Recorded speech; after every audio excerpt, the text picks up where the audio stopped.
तो त्या जंगलात एकटाच पळत होता. कितीतरी वेळ शिवा पळत होता. तो आता थकला होता. तोच त्याला लांबून कसला तरी प्रकाश दिसला. तो सावधानपणे त्या दिशेने वाटचाल करीत होता, पण त्याला कोणीतरी पाठीमागे असल्याचा भास झाला. तो थांबला. क्षण, 2 क्षण, किती वेळ माहीत नाही. तो स्तब्ध उभा होता. येणाऱ्या आवाजाचा अंदाज घेत होता. एक भयान शांतता होती. आता शिवाने मागे वळून बघितलं. काही नाही, भास झाला मला, असे बोलून तो त्या प्रकाशाच्या दिशेने जाऊ लागला. परत त्याला कोणीतरी असल्यासारखे वाटले, पण यावेळी ते बाजूच्या झाडावर असल्यासारखे भासले. झाडांची पाने सळसळत होती. आता आकाश निरभ्र होते आणि थोडा चांदण्याचा प्रकाश झाडावर दिसत होता. शिवा बराच वेळ अंधारात असल्यामुळे त्याचे डोळे आता अंधारात सरावले होते. त्या झाडावरची सळसळ दिसत होती. शिवाने आता एकदा देवाचे नाव घेतले आणि पळण्यास प्रारंभ केला. तो प्रकाश जवळ दिसत होता, अगदी जवळ. पण ते झाडावर जे काही होते ते आता खाली उतरून शिवाच्या मागे पळायला लागले होते. शिवा त्याच्या पावलांचा आवाज ऐकत होता. त्याचे पाय आता जड झाले. त्याला पळणे अशक्य झाले होते. तरी तो तसाच एक एक पाऊल उचलून पुढे पुढे जात होता. आता तो मागून येणारा आवाज हळूहळू जवळ येत होता. शिवा खाली बसला आणि एकदा सर्व प्राण पाण्याला लावून तो उठला आणि पळू लागला. त्याचे हृदय जोरजोरात धडकत होते. शरीरातील सर्व त्राण गेल्यासारखे वाटत होते. पण तो कसा तरी त्या प्रकाशाच्या जवळ येऊन पोचला. हो, हे तेच महादेवाचे मंदिर होते. शिवाने हात त्या मंदिराच्या पायरीवर ठेवला आणि तो तिथेच पडला. हातातले शिकार गेल्यामुळे तो प्राणी किंचाळत ओरडत बाहेर उभा होता. तो मंदिरात प्रवेश करू शकत नाही हे शिवाच्या लक्षात आले. तो तसाच मागे सरकला आणि त्या प्राण्याकडे बघत होता. तो प्राणी 2 पायांवर उभा होता. त्याच्या अंगावर केस होते, लाल भडक जळजळीत डोळे, तोंड लांडग्यासारखे, सोळे बाहेर आलेले. तो गुरगुरत उभा होता. शिवाने सुटकेचा निश्वास टाकला आणि तो त्या मंदिरात गेला. त्याने विचार केला, या मंदिरात दिवा कोणी लावला असेल? येथे मनुष्य वस्तीचा मागमूस देखील नाही, फक्त मधुवंती. आणि त्याला अचानक तिची आठवण झाली. ती कोण आहे आणि ती या एकांतात काय करते? तिने मला का नेले असेल आणि परत बाहेर जाऊ नका असे का सांगितले असेल? शिवाच्या मनात शंकांचे अनेक विषारी सर्प फिरत होते. पण त्याने तो विचार बाजूला केला आणि तो त्या दिव्याच्या प्रकाशाचा शोध घेण्यासाठी त्या मंदिराच्या आतमध्ये जाऊ लागला. हे मंदिर आता जरी उद्ध्वस्त झाले असेल तरी मंदिराच्या गाभारा अजून व्यवस्थित होता, हे मी आधीच सांगितले होते. शिवाने आत हळूच डोकावले आणि समोरील दृश्य बघून त्याच्या आनंदाला पारा उरला नाही. त्या मंदिरात एक साधू पद्मासन घालून बसले होते. समोरील तो प्रकाश कोणत्या दिव्याचा नव्हता, तो त्या साधूने पेटवलेल्या यज्ञकुंडाचा होता. यज्ञ चालू होता. साधूंचे मंत्र उच्चार चालू होते. यज्ञाजवळ समिधा ठेवल्या होत्या. त्यांचे हवन ते साधू करत होते. हवन केल्यानंतर तो अग्नी अजून जास्त प्रज्वलित होत होता. त्या यज्ञकुंडातील ज्वालांचा प्रकाश त्या साधूवर पडत होता. पांढरे शुभ्र दाढी, डोक्यावर रेशमासारखे मऊ पांढरे केस, त्याच्या डोक्यावर एक बुचुडा बांधलेला, त्यावर रुद्राक्षाच्या मण्यांची माळ, गळ्यात एक रुद्राक्षाची माळ, दंडावर 3 बोटांनी लावलेले भस्म. कदाचित ते भस्म चितेचे असावे. अंगात धवल वस्त्र आणि यज्ञाच्या प्रकाशात त्यांचे गंभीर चेहरा अजून भयानक दिसत होता. शिवा तिथेच उभा राहिला. त्याची शुद्ध हरपली. तो किती मोठ्या संकटातून बाहेर आला याचाही त्याला विसर पडला. तो मंत्रमुग्ध होऊन फक्त त्या साधूकडे बघत होता. ध्यानधारणेत मग्न असणाऱ्या साधूने आपली आहुती थांबवली. डोळे उघडले. अनेक कटाक्ष शिवाकडे टाकला. शिवा बघतच राहिला. किती तेज होते त्या डोळ्यांमध्ये. शिवा, इकडे ये. एक दमदार गंभीर आवाज त्या मंदिराच्या गाभाऱ्यात घुमला. शिवाचे पाऊल आपोआप साधूकडे वळले. शिवा जाऊन साधू समोर बसला. महाराज, आपल्याला माझे नाव कसे ठाऊक? शिवाने विचारले. त्यावर साधू म्हणाले, ईश्वराने धर्तीवर प्रत्येकाला काही कार्य हातात देऊनच पाठवले आहे. तुला देखील या जंगलाच्या शापमुक्त करण्यासाठी इथे आणले आहे. आपल्या हातात काहीच नसते, देवच आपल्याकडून कार्य करून घेत असतो. मी कसा करणार हे जंगल शापमुक्त? या घटनेला बराच काळ उलटून गेला आहे. साधूने शिवाला सांगितले.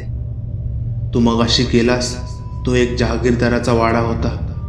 त्याला काही मूलबाळ नव्हते. मग तो नशेच्या आहारी गेला, पत्नीला मारहाण करू लागला आणि एक रात्री त्याने त्याच्या पत्नीची हत्या केली. पण हे प्रकरण इथेच थांबले नाही. त्याच्या पत्नीच्या आत्म्याने त्याला हाल हाल करून मारले. नंतर त्या जहागीरदाराने गावातील लोकांना त्रास देण्यास सुरुवात केली. लोकांनी मग हे इथलं सर्व सोडून दुसरीकडे प्रयाण केले आणि तिकडे त्याने नगर वसवले. त्याचे मृत शरीर त्या वाड्यात कुठेतरी आहे. त्याचा तू शोध घे आणि मी हे अभिमंत्रित केलेले गंगाजल त्या शैतानाच्या अंगावर टाक आणि त्याच्या शरीराला अग्नी दे, म्हणजे हे जंगल शापमुक्त होईल. मग महाराज, ती मधुवंती तिथे कशी? शिवाने विचारले. साधूंनी सांगितले. तुला सांगितले आहे ना की इथे प्रत्येक माणसाला काहीतरी काम देऊन पाठवले आहे. या जंगलातील सगळे लोक जेव्हा गेले त्यावेळी त्या शैतानाने बरेच लोक मारले, त्यांचे आत्मे कैद केले. पण मधुवंती कशी तरी सुटून या मंदिरात आली आणि येथील एक रुद्राक्ष माळ गळ्यात घातली. तो शैतान तिला काही करू शकत नव्हता. मग ती इथे राहते आणि रस्ता चुकवलेल्या माणसांना सुरक्षित ठेवण्याचा प्रयत्न करत असते.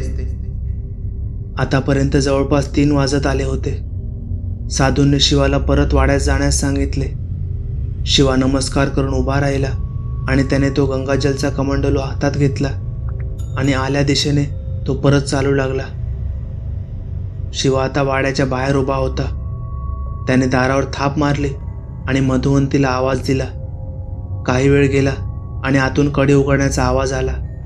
ती मधुवंती होती. तिच्या हातात कंदील होता.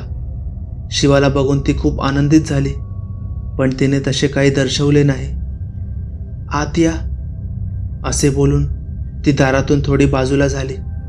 शिवा लगेच आत आला. त्याच्या हातातील तो कमंडलू बघून तिला जरा नवल वाटले असेल, यात काही शंका नाही. तिने शिवाला विचारले, कुठे गेला होता तुम्ही आणि हे काय आहे? तुम्ही काय करताय नक्की? मला काही समजेल का? शिवाने तिला सगळी हकीकत सांगितली, अगदी तशी जशी साधूने त्याला सांगितली होती. ती अगदी विस्मयचकित होऊन विचारू लागली, पण आपण ते प्रेत शोधणार कसे? मला तर काहीच माहीत नाही. शिवाने एक मंद स्मित केले आणि सांगितले, ते कुठे आहे हे मला पण नक्की माहीत नाही, पण ते याच वाड्यात आहेत हे नक्की. आता आपण दोघे मिळून शोधू. लवकर सकाळ होईल त्याआधीच आपल्याला हे सगळं करायचं आहे. शिवाने हातात एक मशाल घेतली, एका हातात कमंडलू, आणि तो आता त्या वाड्याच्या दाराजवळ उभा होता.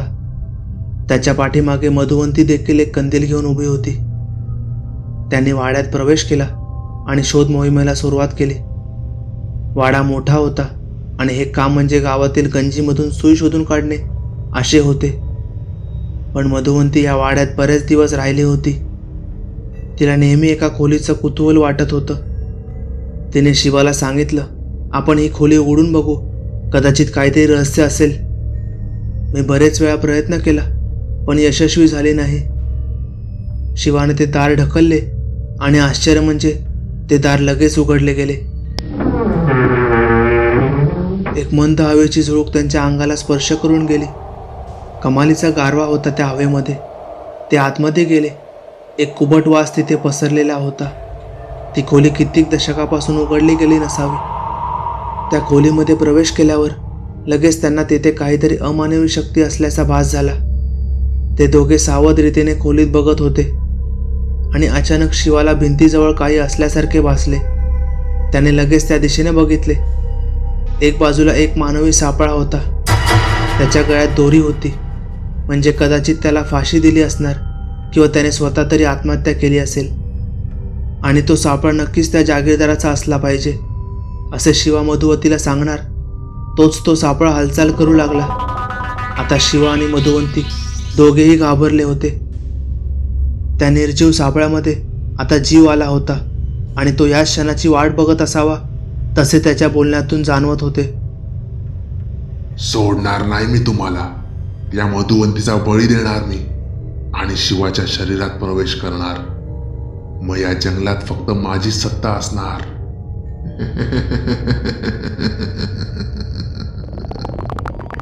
असे तो घोगऱ्या आवाजात बोलत होता. शिवा आणि मधुवंती जागेवरच स्तब्ध झाले.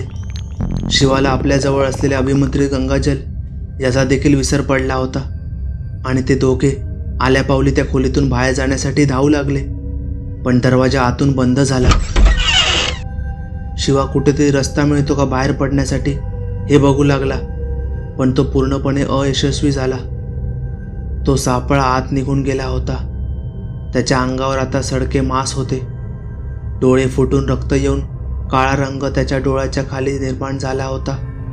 शिवाची मशाल आता जवळजवळ विझत आली होती आणि फक्त मधुवंतीकडे असणाऱ्या कंदिलाच्या उजेडातच काय ते सर्व दिसत होते.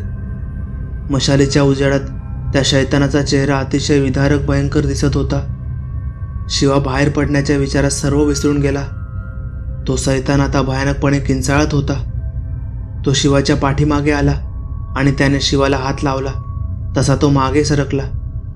शिवाकडे असलेल्या गंगाजलमुळे तो आता त्याला हात लावू शकत नव्हता. आता शिवाला जरा हायसे वाटले, पण लवकर सगळे करायला पाहिजे होते. मशाल विझत आली होती.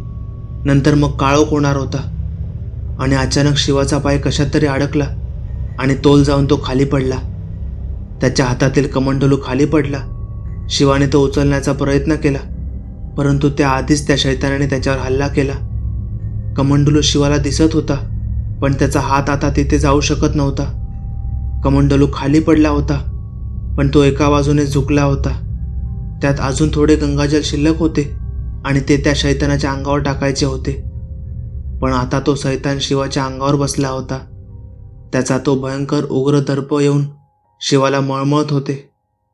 तो सुटण्याचा अयशस्वी प्रयत्न करत होता, पण आता त्या शैतानाने त्याची नखे शिवाच्या मानेत खुपसण्यास सुरुवात केली आणि हळूहळू त्याच्या मानेतून उष्ण लाल चिकट रक्त येऊ लागले. इकडे मधुवंतीने कसे तरी सावरून शिवाचे हात पकडून त्याला खेचू लागले. तो शैतान संतापला, कुरकुरला आणि बोलला, थांब आता. याचा बळी दिला की मग तुझ्याकडेच बघतो. आणि तो शिवाच्या मानेतून येणारे रक्त पराशन करू लागला. मधुवंतीला अचानक काही आठवले आणि तिने ते कमंडलू घेऊन त्यातले पाणी त्या शैतानाच्या अंगावर टाकले. या अनपेक्षित घडलेल्या हल्ल्याने तो शैतान बाजूला झाला आणि शिवा त्याच्या हातातून निसटला. त्या पवित्र जलाने तो शैतान वेदनेने विव्हळत होता, इतरत्र पळत होता. बस याच संधीचा फायदा घेऊन मधुवंतीने आपल्याजवळ असलेला कंदील त्या दिशेने फेकला. तो शैतान आता पेटू लागला. तो जोरजोरात ओरडत होता, किंचाळत होता, पण आता तो त्या अग्नीमध्ये जळून खाक झाला. तो वाडा, ते जंगल आता शापमुक्त झाले होते. कंदील तर कधीच विझून गेला होता. आता मशाल देखील हळूहळू विझत आली होती. शिवा थकला होता. रक्तस्राव होऊन तो आता अगदी शिन्न झाला होता. त्याचे डोळे झाकले होते. तोच त्याला चावू लागले, कोणतरी जवळ येत आहे. एक गरम स्पर्श त्याच्या हाताला जाणवला होता. त्याला बांगड्यांची किणकिण ऐकू येत होती. ती मधुवंती होती. बस त्यानंतर त्याला काही आठवत नाही. जेव्हा डोळे उघडले त्यावेळी ते साधू आणि मधुवंती दोघेही त्याच्याकडे बघत होते. साधूने त्याला आशीर्वाद दिला आणि सांगितले, तुम्ही हे जंगल आता शापमुक्त केले आहे. त्या शैतानाने कैद केले सर्व मुक्त झाले. चला येतो मी. असे बोलून साधू निघून गेला. शिवा एकटक त्याच्या पाठमोऱ्या आकृतीकडे बघत होता. हळूहळू तो साधू त्याच्या नजरेच्या टप्प्यातून नाहीसा झाला. शिवा बाहेर बघत होता. आता त्याला ते जंगल शांत वाटत होते. तो उठला आणि बाहेर आला आणि मधुवंतीला बोलला, मी आता परत गावी जातो. ती दरवाजात उभी होती. त्याने एकदा मागे वळून बघितलं आणि हळूच पुटपुटला, तू येणार का माझ्यासोबत? तिने मानेनेच आपला होकार कळवला. ते दोघे चालत चालत त्या महादेवाच्या मंदिराजवळ आले. शिवाने तिला विचारलं, तू काल मंदिरात का नाही आलीस? काल आपल्याला उशीर झाला होता आणि रात्री हे जंगल किती भीतीदायक दिसत होते. मग ते जंगलाच्या बाहेर आले. त्याने एकदा मागे वळून बघितले. सर्व शांत होते. दिवसाचे पक्षी आता कुजबुजत होते. डोंगरावरून वाहणारे पांढरे शुभ्र झरे खळखळत होते. झाडे जणू त्यांना अभिवादन करत होते. एक भयानक संकट त्यांनी संपवले होते आणि आता ते हळूहळू गावाच्या दिशेने जात होते. ही एक मोठी दंतकथा, म्हणून लोक शिवा आणि मधुवंती यांना कायम लक्षात ठेवणार हे नक्की. इथेच आपली शापित जंगल ही भयकथा संपली. कथेचे लेखक आहेत अमित बाघुल. मित्रांनो, या आधीची कथा पाटावरची हडळ या कथेला तुम्ही भरभरून प्रतिसाद दिला, त्याबद्दल मी तुमचे मनपूर्वक आभार मानतो. जर अजून कोणी ती कथा ऐकली नसेल तर त्या कथेची लिंक मी डिस्क्रिप्शनमध्ये दिली आहे, तिथे जाऊन तुम्ही पाहू शकता.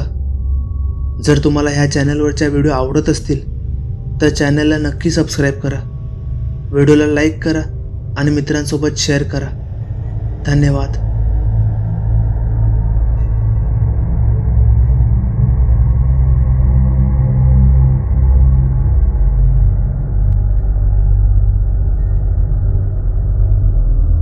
ही कथा जर तुम्हाला आवडली असेल तर लाईक करायला विसरू नका. तुम्ही या चॅनलवर जर पहिल्यांदाच आला असाल तर चॅनलला सबस्क्राईब करायला विसरू नका. पुढील असलेले बेलचे बटन प्रेस करा, जेणेकरून पुढच्या व्हिडिओचे नोटिफिकेशन तुम्हाला सगळ्यात पहिले भेटेल. आमच्या कथा तुम्हाला कशा वाटतात हे आम्हाला कमेंट बॉक्समध्ये लिहून नक्की पाठवा. तुमच्याकडे पण अशा काही कथा किंवा अनुभव असेल तर त्या तुम्ही आमच्या ईमेल आय डीवर शेअर करू शकता. आमचा ईमेल आय डी तुम्हाला डिस्क्रिप्शन बॉक्समध्ये मिळून जाईल. धन्यवाद.